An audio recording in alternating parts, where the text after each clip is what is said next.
This is the last section in this unit. It's 2.7. The I can statement is I can solve problems using linear programming. So we're going to write down the word programming. So programming, two M's in that word. So we're going to solve problems using linear programming. You probably have not heard that phrase before, but over the next couple of days, hopefully we'll make this fairly easy. We're going to start with the warm-up here. It says, what does it mean to maximize something? We should be familiar with that.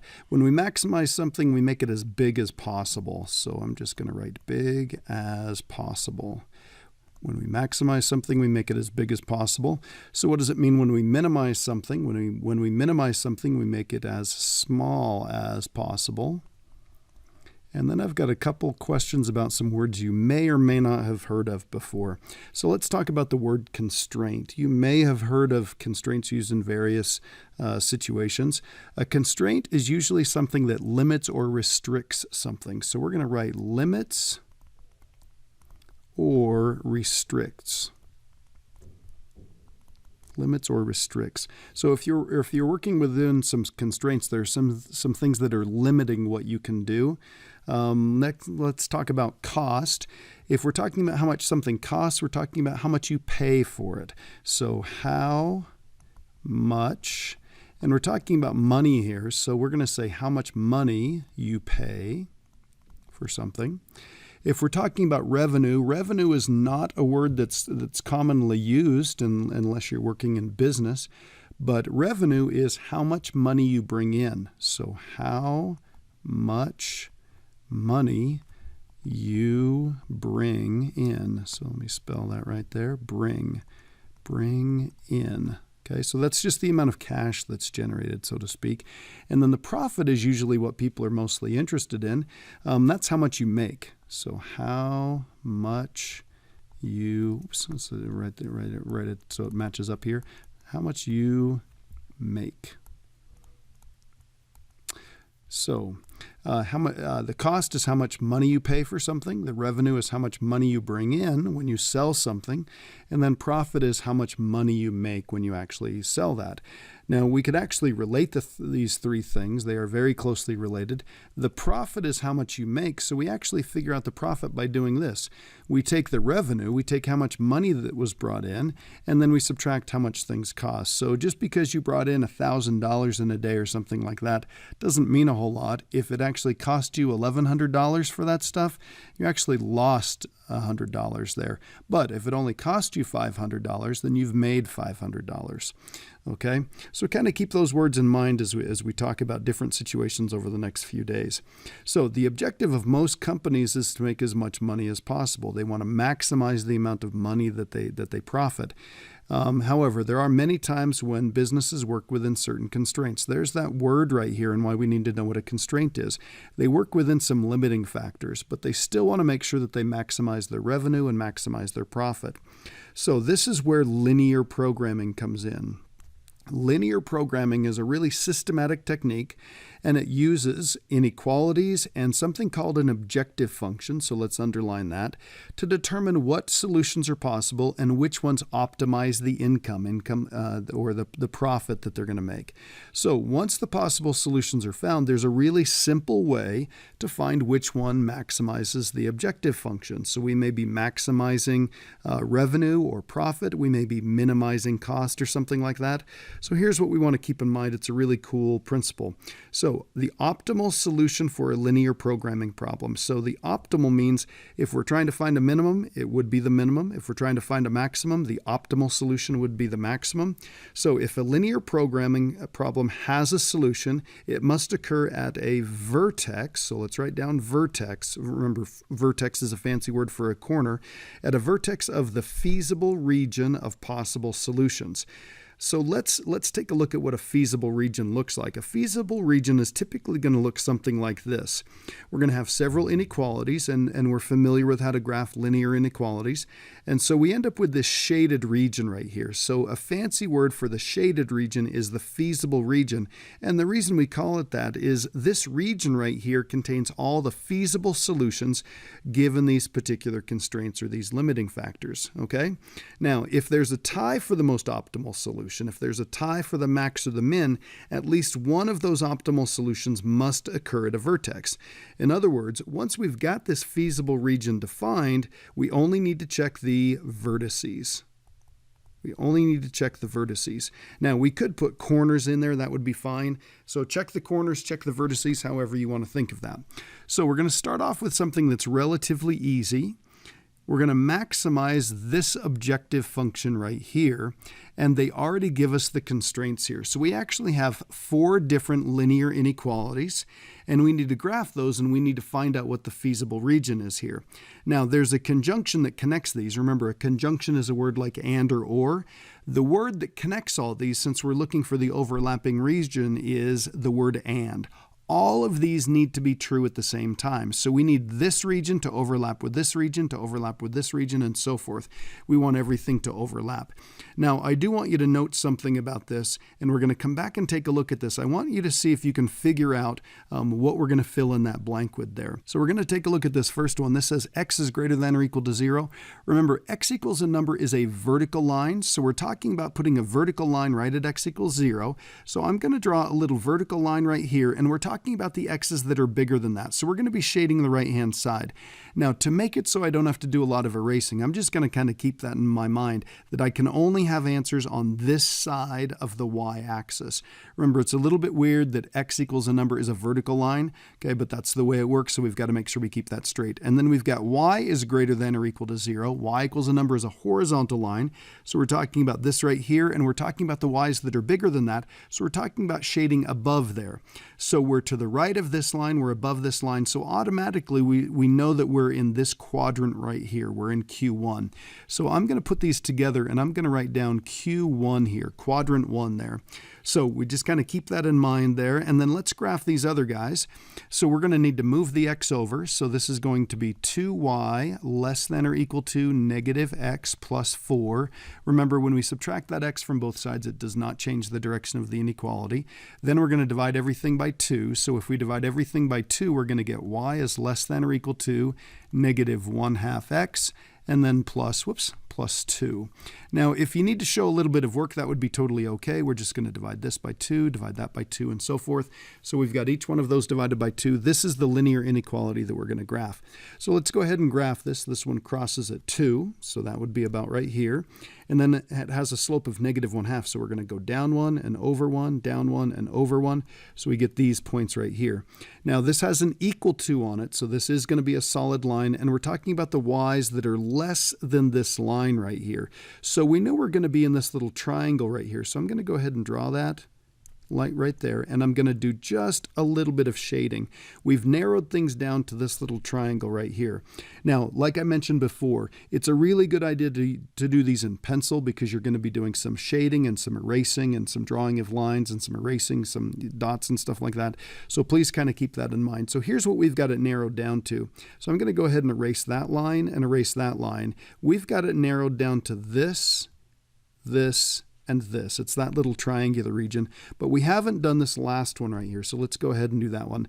If I move the x to the other side, that's going to give me y is less than or equal to negative x plus 1, and you'll notice that I caught myself. I didn't say it, but that negative is in front of the y still. So we've got the negative y here. We subtract an x from both sides. Subtracting doesn't change the direction of the inequality. So we'll go through and we'll divide everything by a negative so that we can get that to be a positive y.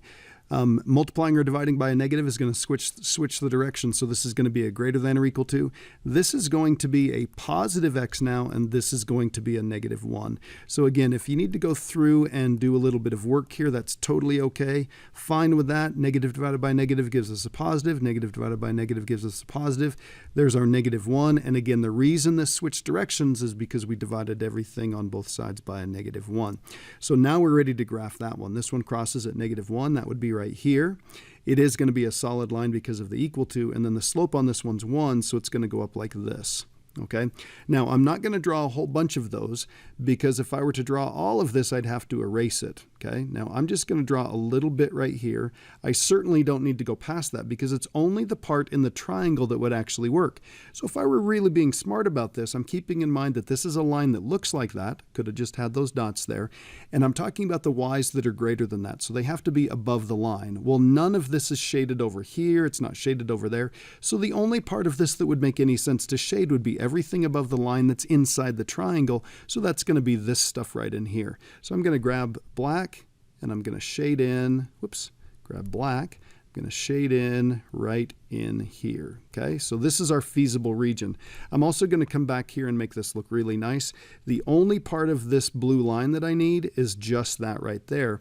I'm also going to come back and we're going to erase some of this stuff so that we've got that line and this line, and we're talking about this shaded region in here. So again, really careful when you're graphing this. Pay attention to the details. Make sure you know solid dotted and everything. But this is our feasible region right here. And all we need to do is just check these corners, just check these vertices right here on the objective function and see how things go. Now, we're going to do that in just a second. We're going to maximize that objective function, but I want you to take a look at that please note here. These two inequalities, x is greater than 0, greater than or equal to 0, and y is greater than or equal to 0, they are very common limiting factors, constraints that we use in linear programming problems, because usually x and y are going to represent how many items are sold or different things like that. Sold, produced, stuff like that. And the number of items that we sell or produce can't be blank. So the fact that these are greater than or equal to 0, stop and think about what type of numbers are greater than or equal to 0. Stop and think about what type of coordinates we get when we're in quadrant 1. We get positive coordinates. The numbers that we're dealing with, the things that we sell, can't be negative. Sometimes we say they're non-negative, so that means they've got to be 0 or greater. We could produce 0 items, we could sell 0 items, so that's a very typical constraint that we're dealing with, so keep those in mind. Now, in order to maximize this profit function, here's what we're going to do, or this objective function in this case, P may stand for profit. We're going to take a look at each one of these and we're going to figure out what the coordinates are. So this one right here is 0, 0. This one right here is 0, 0, 2. Let's make sure we get that right. So that's 0, 2. This one is 2, 1. And this one right here is 1, 0. So remember, the origin right here, the x-coordinate is 0, the y-coordinate is 0. This point right here, we didn't go left to right, so the x-coordinate is 0, the y-coordinate is 2 because we went up 2, and so forth. So here's what we're going to do. We're going to take each one of these, so we're going to do p of xy. This is a function. It's a two-variable function. What we're going to do is wherever there's an x, we're going to put in what x equals. So in the first case, I'm going to put down a 0 and a 0. So we're going to find the objective function value if we plug in the point 0, 0. So that's going to be 2 times 0 plus 2 times 0, because x is 0 and y is 0. And I'm going to write each one of these down before I go through and solve these. So this is going to be 0, 2. Which is going to be 2 times 0 plus 2 times 2. This one's going to be, let's see, p of the next one is 2, 1. So this is going to be 2 times 2 plus 2 times 1. And you'll notice what I'm doing here is I'm basically just plugging the x in right here and the y in right here, the x in right here, the y in right here, x in right here, y in right there. And then the last one, of course, is 1, 0. So this is p of 1, 0. So this is going to be 2 times 1 plus 2 times 0. All right. Now, this is going to be 0 plus 0, so the answer there is 0. This is 0 plus, this would be a 4, so we'd have 4 right there. This is 2, this is 2 times 2, so that's going to be 4, plus 2 is 6, and then this is going to be 2 plus 0, so this is 2. Now, if you can get away with writing it like this, that's totally okay. If you want to write down what each one of those values are and then that you add them together, like this one is 0 plus 4, this one is 4 plus 2, and this one is 2 plus 0. If you want to write that down, that's totally okay. What we want to identify is the maximum. So the maximum on this one is right here, okay? That is the max. So if we wanted to write something down over here, we could say max of 6 at this point right here at the point 2, 1. Okay, if you wanted to write something down like that, that would be awesome. What you need to be very clear on is, where does that maximum value occur? Where do we maximize that objective function? And that happens at 2, 1 on this particular one. So we're going to slide down here, and we're going to take a look at the next one. So on this one, it says graph the following system of inequalities. So here are the inequalities. There's 3 of them in this case. It says list the vertices of the feasible region, find the maximum and the minimum values of the objective function. All right, so this is what we don't need to worry about until the end. We're going to take a look at these guys right here. So this says, remember, this is a compound inequality. This says that x has to be greater than or equal to 1, and at the same time, it's got to be less than or equal to 8. So here's what we think. X equals a number is a vertical line. So that means on the x-axis, we've got a vertical line at 1, and we've got a vertical line at 8. And the answers have to be bigger than 1 and less than 8. So we've already narrowed it down into this little skinny region right here. Now you'll notice that this particular graph only has the first quadrant in it, and that's by design to just make this a little bit bigger so we can see what's going on. We know what's going to happen. Well, I knew what was going to happen on this one, so I made the graph look that way. So let's go ahead and graph this other one. This one is already in slope-intercept form. So this one crosses the y-axis at 1 and has a slope of 1. So it crosses right there. Let me change colors here. So this is going to be in blue. So this is going to cross at 1, have a slope of 1. So it's going to go up like this. Okay. So I'm just going to draw this part of the line. And stop and think about why I'm just going to draw this part of the line and why it's a solid line. It's a solid line because it's equal to, and the only possible answers that would make both of these true, well, it's got to make this first one true, so it's got to be in between here. So there really wouldn't be any sense drawing that blue line over here or a blue line over here. We're just going to draw it in there. Now, it does say that the y's have to be bigger than that, so that means we're going to be shading above here. So there's going to be something above there. So we're in between these 2 red lines right here, and we're definitely above that blue line. Just a little bit of shading is enough to kind of keep that in mind. Now, this last one says y is less than or equal to 10. Remember, y equals a number is a horizontal line, so we're going to draw a horizontal line at 10. I could draw the entire horizontal line from end to end. That would be totally okay. But it's a little bit silly to do that because we know the only parts of this graph that would work are between the red line and then red lines and above the blue line. So I'm just going to draw this part right here. All right, and it says the y's are less than or equal to, so we're going to be shading below. So I think we're pretty clear on this. I'm going to come back and I'm going to hit this corner, this corner, this corner, this corner. Those are the 4 corners, and here's our feasible region. We'll just do a little bit of shading. Again, if you've done this in pencil, you can go ahead and get rid of some of these so that it just looks a little bit better. I'm going to bring these back. We didn't know what part of this we were going to be erasing. So here's what we're going to write down on this. We're going to write down the coordinates of each one of these. So this coordinate at this corner right here, at this vertex, is 1, 2, over 1 and up 2. This one is 1, 10. This one over here is we go over 8 and up 10. So this is 8, 10. Make that look a little bit better there. 8, 10, and this one would be 8, 9. So we've got those 4 vertices, and what we're guaranteed by that little idea at the beginning, that little principle, was this objective function is going to be maximized at one of these vertices. It wouldn't happen in the middle somewhere. It would happen at one of these vertices. So here's what we're going to write down. We're going to write f of, and we're going to plug in the first one, 1, 2. We're going to write f of, and we're going to plug in a 1 and a 10. Then we're going to plug in an 8 and a 10. And we're going to plug in the last one, an 8 and a 9. Now, it wanted us to do 2 things with this objective function. It wanted us to maximize and minimize it, so we want to find both of those. So what this means is wherever there's an x, we're going to put a 1, and wherever there's a y, we're going to put a 2. So this is going to be 1 plus 2. So a fairly easy objective function. Basically, all we're doing is we're taking these numbers and we're adding them together. So this is going to be 8 plus 10. And then this is going to be 8 plus 9. And then we'll go ahead and we'll actually do the addition to figure out what the answer is on each one of these. So this is a 3, this is an 11, this is an 18, and this is a 17. Now, the minimum is going to be the smallest one. So there's the min right here. And the maximum is going to be the biggest one. So the max is right here. So I'm going to circle this and circle that. And I'm also going to add on this one that this occurs at 1, 2, and this occurs at 8, 10. Just so we're clear where those maxes and mins happened. Now, today's assignment is basically just doing things like this. You're going to be given all of the constraints.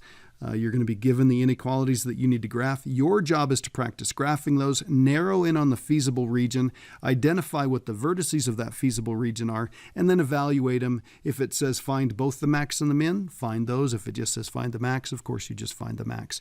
And same with just the min. All right, good luck.